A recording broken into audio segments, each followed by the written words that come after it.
మా ప్రియమైన పరలోకపు తండ్రి, పరిశుద్ధమైన దేవా, నీకు వందనాలు.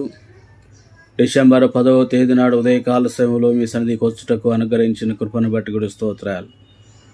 ఎడాల సెలయేళ్ల ద్వారా మా అందరితో మీరు మాట్లాడమని యేసునామమును ప్రార్థించి వేడుచున్నాము తండ్రి, ఆమేన్. డిసెంబర్ 10 ఎడారిలో సెలయేర్లు.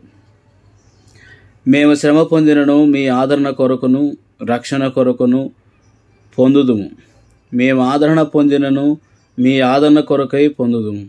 ఆ ఆదరణ మేము కూడా పొందుచున్నట్టి ఆ శ్రమలను ఓపికతో సహించుటకు కార్యసాధకమై ఉన్నది.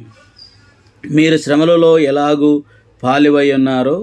పాలివారై ఉన్నారో అలాగే ఆదరణలోనూ పాలివారై ఉన్నారని ఎరుగుదుము గనుక మిమ్మను గూర్చిన మా నిరీక్షణ స్థిరమైనది. 2వ కొరింథీయులకు రాసిన పత్రిక 1వ అధ్యాయము 6-7 వచనాలు.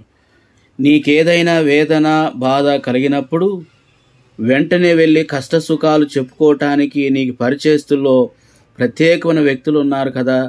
వాళ్ళెప్పుడు ఇంపైన మాటలు, సేద తీర్చే మాటలు పలుకుతుంటారు. నీ అవసరానికి తగిన ఆలోచనలు చెప్పుతుంటారు. అయితే గాయపడిన హృదయాలను కట్టడానికి, కారే కన్నీళ్లను తుడవటానికి సామర్థ్యం వాళ్ళకి ఎలా వచ్చిందో నీకు తెలియదు. అయితే నీవు వాళ్ళ గత చరిత్ర తిరిగేస్తే తెలుస్తుంది. అందరికంటే వాళ్ళు ఎక్కువ శ్రమల అనుభవించి ఉన్నారని, వాళ్ళ ఆనందాల పసిడి పాత్ర వాళ్ళ ఎదుటే బల్లున బద్దలైపోయిందొకనాడు. ఆటుపోట్లను చవి చూశారు. వాళ్ళు వాడిపోతున్న తీగల్ని చూశారు. మధ్యాహ్నం వేళని అస్తమించిన సూర్యుని చూశారు. ఇదంతా వాళ్ళని ఈ విధముగా మనుషులకి ఆదరణ కారకురయ్యేలా చేయటంలో సహాయపడింది. దూరదేశాల నుండి వచ్చే ప్యాకెట్లు మురికిగా ఉండొచ్చు, కానీ వాటిలో సుగంధ ద్రవ్యాలుంటాయి.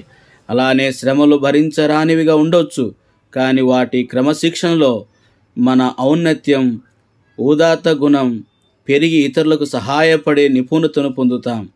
శ్రమలలో చిరాకు పడొద్దు. దాని ద్వారా నీవు పొందగలిగినంత పొందడం నేర్చుకో. దేవుని చిత్త ప్రకారం నీ తరం వాళ్ళకి సేవ చేయగలిగేలా దాని సహాయము తీసుకో. ఓ సుప్రభాత శుభవేళ ఒక తీయని పాటను ఆలకించాను. మృదు మధుర ప్రార్థన గీతవరిలో పులకించాను.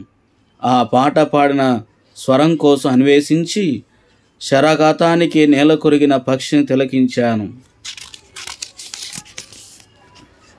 బాధల్లో రెక్కలు ముడిచిన ఆ జీవ ఆత్మను చూశాను. విలపించే లోకానికి చిరునవ్వునిచ్చే మధురిమను చూశాను. జీవన మాధుర్యం బాధలో, వేదనలోనే ఉందని తెలుసుకున్నాను. ఆ గాయపడిన ఆత్మ గుచ్చుకున్న బాణముతో పాడుతూ ఉంది.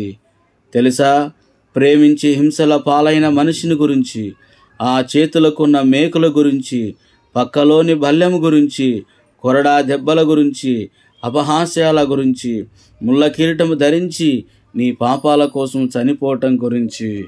యజమాని కంటే అధికుడవేం కాదు. నీ ఆత్మలో మూలుగున్న ఆయన కృప చాలు. నీ జీవితము గాయపడిన ఆయన పిల్లల కోసం పాటుపడు. గుచ్చుకున్న బాణముతో పాడుతున్న గువ్వలాగా ఉండు. అటి కృపను దేవుడు మనకు అనుగ్రహించునుగాక.